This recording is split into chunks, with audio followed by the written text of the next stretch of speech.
میرے محترم بھائیوں، آج کا بیان، آج کی گفتگو کوئی عام نصیحت نہیں بلکہ روح کو جھنجھوڑ دینے والی وہ حقیقت ہے جسے جان کر شاید آپ لوگوں کی آنکھیں نم ہو جائیں، دل کانپ جائے اور چلتے ہوئے قدم رک جائیں، کیونکہ آج میں ان 3 بدبخت لوگوں کا ذکر کرنے جا رہا ہوں، 3 بدقسمت لوگوں کا ذکر کرنے جا رہا ہوں جنہیں قیامت کے دن وہ نبی بھی نہیں دیکھیں گے جو اپنے دشمنوں کے لیے بھی دعا کرتے تھے، جو اپنے دشمنوں کے لیے بھی رحمت بن کر آئے، جو طائف کے پتھروں میں بھی رحمت ڈھونڈتے رہے، جس نبی کے قدموں میں شفاعت کی کنجی ہے، جن کے ہاتھ اٹھیں تو جہنم کے تمام دروازے بند ہوتے نظر آئیں اور جنت کے تمام دروازے کھلتے نظر آئیں، وہ نبی ہر گنہگار کے لیے سفارش کریں گے،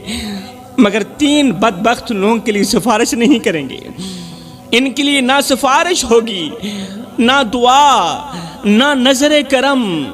ہے وہ دن جب سورج سروں پر ہوگا میری قوم کے نوجوانوں، پسینے میں لوگ ڈوب رہے ہوں گے، ہر نفس اپنی فکر میں ہوگا، اور ایسے وقت میں اگر ہمارے پیارے نبی جناب حضرت محمد مصطفیٰ صلی اللہ علیہ وسلم بھی منہ موڑ لیں تو سوچو کون بچائے گا ہمیں؟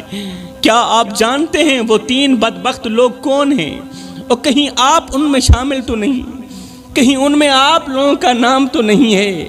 اور کہیں ان بدبخت لوگوں میں آپ تو شامل نہیں جن کی طرف ہمارے نبی دیکھنا بھی گوارا نہیں کریں گے؟ جس شخص کی طرف ہمارے نبی نہیں دیکھیں گے قیامت کے دن تو یوں سمجھو وہ شخص برباد ہو گیا، اس کی بخشش کے دروازے بند ہو گئے، جس کی طرف قیامت کے دن میرے کریم آقا دیکھیں گے نہیں۔ اس کے لیے نہ جنت باقی رہے گی، نہ شفاعت باقی رہے گی، نہ رحم، نہ امید باقی رہے گی۔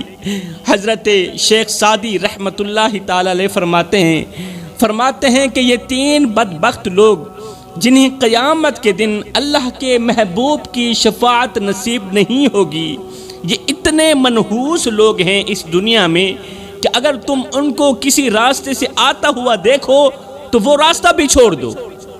وہ لوگ اس قدر منحوس لوگ ہیں، اگر یہ 3 لوگ جن کے بارے میں اللہ کے نبی نے فرمایا کہ قیامت کے دن میں ہر ایک گنہگار کی سفارش کروں گا مگر 3 بدقسمت لوگوں کی سفارش نہیں کروں گا۔ حضرت شیخ سعدی رحمت اللہ تعالی علیہ فرماتے ہیں کہ اگر یہ 3 لوگ کسی راستے سے آ رہے ہوں، ادھر سے یہ 3 لوگ آ رہے ہوں، ادھر سے آپ لوگ آ رہے ہوں، تو ان 3 لوگوں کا منحوس چہرہ دیکھ کر وہ راستہ بھی چھوڑ دو، جی وہ راستہ بھی چھوڑ دو۔ اگر تم ان کو راستے سے آتا ہوا دیکھو وہ راستہ ہر حال میں چھوڑ دو، کیونکہ یہ وہ بد نصیب ہیں جن کے چہروں پر اللہ کا قہر لکھا جا چکا ہے، جن کے چہروں پر منحوسیت لکھی جا چکی ہے، اللہ کا عذاب لکھا جا چکا ہے۔ ان کے لیے نہ شفاعت ہے، نہ بخشش ہے، نہ مہلت اور نہ ہی معافی، بلکہ انہیں بغیر حساب و کتاب کے جہنم میں پھینک دیا جائے گا۔ ان کے ساتھ بیٹھنا بھی وبال ہے، جی ان کے ساتھ بیٹھنا بھی مت، ان سے رشتہ داری قائم کرنا اللہ کے عذاب کو دعوت دینا ہے۔ ان 3 لوگوں کے ساتھ بیٹھنا بھی مت، ان کے ساتھ بولنا بھی مت، ان کے ساتھ رشتہ داری بھی قائم مت کرنا۔ اور ان جیسے لوگوں کو اپنی بیٹی دینا صرف بیٹی نہیں بلکہ اپنی نسل اور ایمان کا سودا کرنا برابر ہے۔ جی میرے محترم بھائیوں، میں آج آپ لوگوں سے التجا کروں گا، ہاتھ جوڑ کے عرضی کروں گا کہ اگر کسی بھٹکے ہوئے کو اپنی بیٹی دے دو تو شاید وہ سنور جائے، اگر کسی گنہگار شخص کو اپنی بیٹی دے دو شاید وہ سنور جائے، توبہ کر لے، مگر ان 3 بدبختوں کو اپنی بیٹی مت دینا۔ یہ وہ زہریلے سانپ ہیں جنہیں اگر اپنے گھر کی دہلیز پار کرنے دو گے تو یاد رکھنا پورا گھر جل کر راکھ ہو جائے گا اللہ کے عذاب سے۔ میرے کریم نبی نے فرمایا صحابہ، میں قیامت کے دن ہر ایک گنہگار کی سفارش کروں گا مگر 3 لوگوں کی سفارش نہیں کروں گا۔ میں قیامت کے دن ہر ایک گنہگار بدکار سیاہکار کی سفارش کروں گا، مگر 3 بدقسمت لوگوں کی سفارش نہیں کروں گا، 3 بدبخت لوگوں کی سفارش نہیں کروں گا۔ ہائے، یہ سننا ہی تھا کہ صحابہ چیخ اٹھے، صحابہ کرام تڑپ اٹھے، آنکھوں سے آنسو بہنے لگے کہ کہیں ہم ان 3 لوگوں میں شامل تو نہیں، اور جن کی آقا سفارش نہیں کریں گے کہیں ہم ان میں شامل تو نہیں۔ یہ صحابہ کرام کی عاجزی تھی کہ وہ نیکیوں پر بھی ڈرتے تھے، دن رات عبادت کرتے تھے، پھر بھی ڈرتے تھے کہ کہیں رب ناراض نہ ہو جائے، کہیں رب ہم سے خفا نہ ہو جائے۔ میرے نبی نے فرمایا صحابہ 3 بدبخت لوگ ایسے ہیں جن کی قیامت کے دن محمد سفارش نہیں کرے گا، سفارش کرنا تو رہی دور کی بات، محمد ان کی طرف دیکھنا بھی گوارا نہیں کرے گا۔ صحابہ کرام نے عرض کی یا رسول اللہ، سونیا وہ کون سے بدبخت لوگ ہیں، وہ کون سے بدقسمت لوگ ہیں جن کو قیامت کے دن آپ دیکھنا بھی گوارا نہیں کریں گے؟ میرے نبی نے فرمایا پہلا جو زندگی میں شراب پیتا تھا اور شراب پیتے پیتے بغیر توبہ کے مر گیا، جو ساری زندگی شراب پیتا رہا اور شراب پیتے پیتے بغیر توبہ کے مر گیا، صحابہ گواہ رہنا ایسے شخص کی محمد سفارش نہیں کرے گا۔ اللہ کرے میری یہ آواز کسی شرابی کے کان میں اتر جائے، میں ہاتھ جوڑ کر خیرات مانگتا ہوں، میرے بھائی چھوڑ دے یہ شراب۔ اس شراب نے نہ جانے کتنی زندگیاں نگل لی، نہ جانے کتنے آنگن اجاڑ دیے، کتنے بچوں کو باپ کے ہوتے ہوئے یتیم کر دیا۔ آج کتنی عورتیں ہیں جو شوہر کے ہوتے ہوئے بھی بیوہ جیسی زندگی گزار رہی ہیں، اور وجہ صرف شراب ہے۔ میرے بھائی اپنے محلے میں جا، نظر دوڑا، غور کر، کوئی حافظ کی ماں ہے، کوئی قاری کی ماں ہے، اور کوئی پرہیزگار کی ماں، کوئی راتوں کی تاریکیوں میں اٹھ کر رونے والے نوجوان کی ماں، کوئی تہجد گزار کی ماں، ایک لمحے کے لیے اپنے اندر کے مفتی سے پوچھ، مجھے اتنا بتا کہ تیری ماں کس کی ماں ہے، اور کہیں وہ شرابی کی ماں تو نہیں، کہیں وہ گنہگار کی ماں تو نہیں، کہیں وہ نشئی کی ماں تو نہیں۔ ارے اس بیٹی کا کیا قصور جس کے لیے لوگ کہتے ہیں ہم اس کا رشتہ نہیں لیں گے اس لیے کہ اس کا باپ نشہ کرتا ہے۔ ہائے، چاند جیسی خوبصورت بیٹی کی زندگی کو باپ کے نشے نے تباہ کر دیا۔ چھوڑ دے یہ شراب میرے بھائی، آج سے ہی توبہ کر لے، آج ہی توبہ کر لے۔ میرے رسول کریم نے فرمایا صحابہ میں اللہ کا حبیب ہوں، میں اللہ کا حبیب ہوں۔ پھر فرمایا جو جوان جوانی میں توبہ کرتا ہے وہ بھی اللہ کا حبیب بن جاتا ہے۔ جوانو آؤ نا اللہ کے حبیب بن جاؤ، آؤ نا اللہ کے دوست بن جاؤ۔ جب تم اپنی ساری زندگی مالک کے نام کر دو گے تو پھر وہ ساری کائنات تمہارے نام کر دے گا۔ صحابہ کرام نے عرض کی یا رسول اللہ دوسرا کون سا شخص ہے جس کی آپ سفارش نہیں فرمائیں گے؟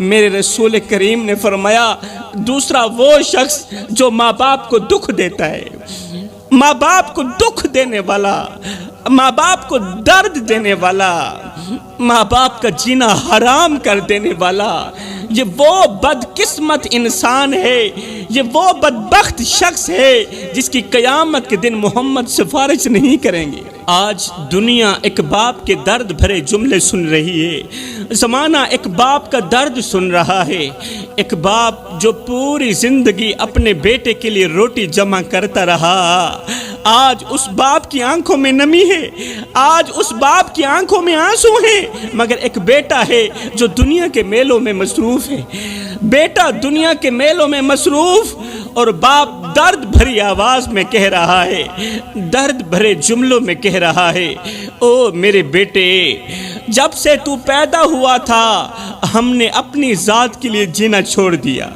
تیری پیدائش سے لے کر آج تک کبھی بھی تیرا باپ سکون کی نیند نہیں سویا، میری ہڈیاں درد کرتی ہیں اور میری کمر جھک گئی ہے۔ بیٹے تو گود میں تھا، میں اس وقت بھی تیرے لیے پریشان تھا اور میں آج بھی تیری وجہ سے پریشان ہوں۔ تو سوتا تھا ہم تیرے لیے جاگتے تھے، تو روتا تھا ہم تیرے لیے روتے تھے، تیرے ایک پہلو بدلنے پر ہم ہزاروں وسوسوں کا شکار ہوتے رہتے تھے، تیری ایک مسکراہٹ دیکھنے کے لیے میں ساری رات تڑپتا رہتا تھا، ساری رات خاک چھانتا رہا، محنت مزدوری کرتا رہا کہ مجھے کچھ ملے نہ ملے، میرے بیٹے کو روٹی کا ٹکڑا مل جائے۔ میرے بیٹے، تیری آہ پر ہماری آہ نکلتی، تیری ہائے پر ہماری ہائے نکلتی۔ میں نوجوان تھا، تو بچہ تھا، میں اپنی رگوں سے خون نکالتا رہا، تیری رگوں میں ڈالتا رہا۔ تو جوان ہوتا گیا، مجھ سے بڑھاپا جوانی چھنتا گیا، تیری ٹانگیں مضبوط ہوتی گئیں، میری ٹانگیں کمزور ہوتی گئیں۔ میں سوچتا تھا کہ جس طرح آج میں اس کے لیے دھکے کھا رہا ہوں، جس طرح آج میں اس کی زندگی کے لیے دعائیں مانگ رہا ہوں، ایک وقت آئے گا یہ بھی میرے لیے دھکے کھائے گا، یہ بھی میری زندگی کے لیے دعائیں مانگے گا۔ لیکن بیٹے، تیرا لہجہ بدل گیا، تیری آنکھ بدل گئی، تیرے تیور بدل گئے، تو ایک دم مجھے گھور کے دیکھنے لگا، تو مجھے یوں سمجھنے لگا جیسے میں تیرا زر خریدا غلام ہوں۔ بیٹے، جب سے تو نے مجھے نوکر سمجھا، جب سے تو نے مجھے زر خریدا غلام سمجھا، تو میں نے اپنی 40 سالہ زندگی کو جھٹلا کر رکھ دیا۔ ہاں، میں نوکر، تو سردار، میں غلام، تو آقا، تو لکھ دے کروڑ ہزار سہی، میں ککھدا نہیں لاچار سہی، تو حسن جمال دا مالک سہی، میں کو جاتے بیکار سہی، تو باغ بہار دی رونق سہی، تو گل پھلتے میں خار سہی، میں کو شاکر اپنے نال چرکھ، میں نوکر، تو سردار سہی۔ اگر تو مجھے باپ کا درجہ نہیں دے سکا، کم از کم ایک پڑوسی جتنا درجہ تو دے دیا کر۔ پڑوسی بھی پڑوسی کا حال چال پوچھ لیتا ہے، پڑوسی بھی پڑوسی کا درد سن لیتا ہے۔ کیا میں اس قدر گر چکا ہوں کہ تو مجھے پڑوسی سمجھنا بھی گوارا نہیں کرتا؟ اچھا میرے بیٹے، میں آج کے بعد تیرے سامنے نہیں آؤں گا، آج کے بعد تیری راہوں کا مسافر نہیں بنوں گا، مگر میرے بیٹے، مہینے میں ایک بار ہی صحیح مجھے ایک بار اپنی شکل دکھا دیا کر، کیونکہ جب میں تیری تصویر دیکھتا ہوں نا، مجھے زندگی کے سارے درد بھول جاتے ہیں، مجھے زندگی کے سارے غم بھول جاتے ہیں۔ ہائے، باپ نے تو 1 مہینے کا کہا تھا، مگر آج 10 سال گزر چکے ہیں، بیٹے نے باپ کا نام تک نہیں لیا۔ شکل دکھانا تو رہی دور کی بات، آج باپ کے کان بیٹے کی آواز سننے کے لیے ترس رہے ہیں، باپ کی آنکھیں بیٹے کو دیکھنے کے لیے ترس رہی ہیں۔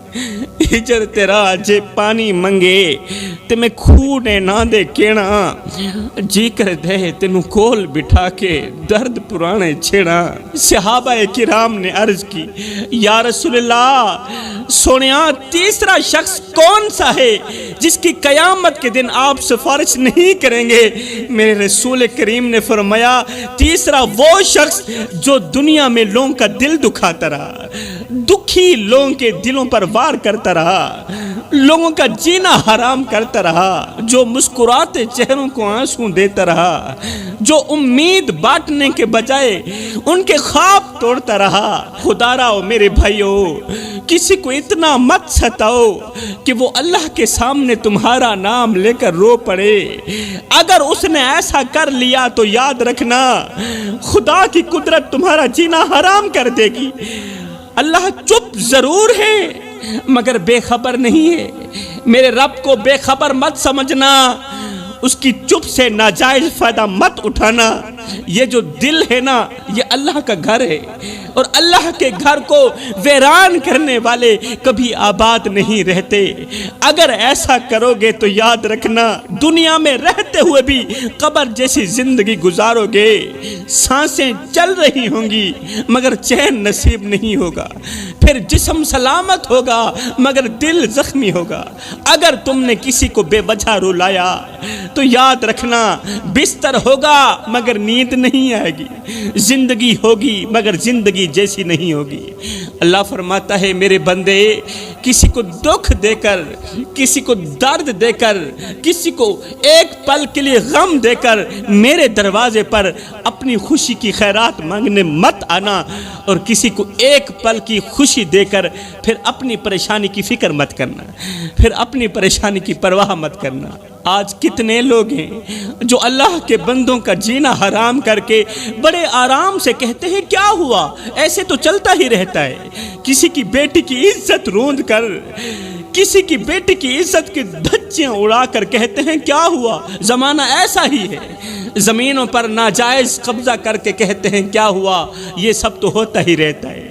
او ظالم، تجھے تو شاید کسی کا درد دکھائی نہیں دیتا، تجھے تو شاید کسی کی تکلیف دکھائی نہیں دیتی، تو لوگوں کے آنسو بہا کر سمجھتا ہے یہ معمولی سی بات ہے۔ نہیں بھائی، آنسو کے ایک قطرے کے اندر اتنی طاقت ہوتی ہے کہ وہ رب کے عرش کو ہلا سکتا ہے، تقدیر کا رخ بدل سکتا ہے، ظالموں کے تکبر کو خاک میں ملا سکتا ہے۔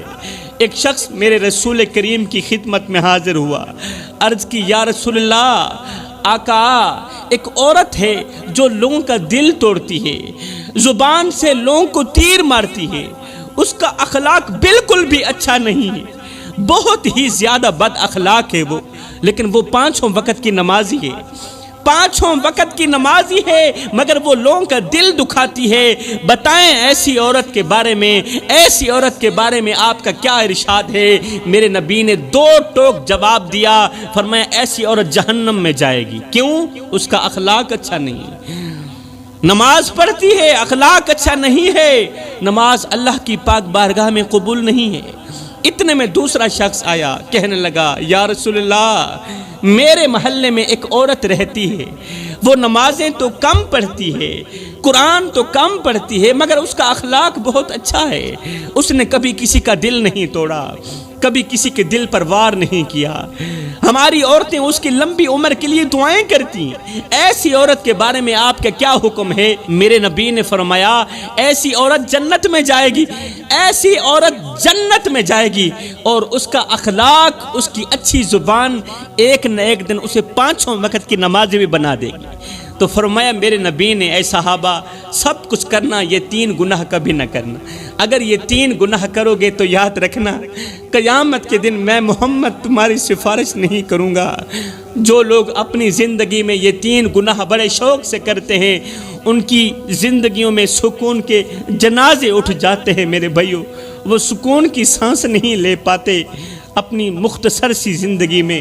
وہ مال تو کماتے ہیں مگر مال میں برکت نہیں ہوتی، وہ رزق کماتے ہیں مگر یہ رزق ان کے لیے وبال بن جاتا ہے، ان کی اولاد ان کی نافرمان بن جاتی ہے۔ تب تک جب تک یہ لوگ ان تین گناہوں سے سچی اور پکی توبہ نہیں کر لیتے۔ میں دعا کرتا ہوں اللہ ہمیں بھی جلد از جلد ان تین گناہوں سے سچی اور پکی توبہ کرنے کی توفیق عطا فرما۔ آمین ثم آمین، وما علینا الا البلاغ المبین۔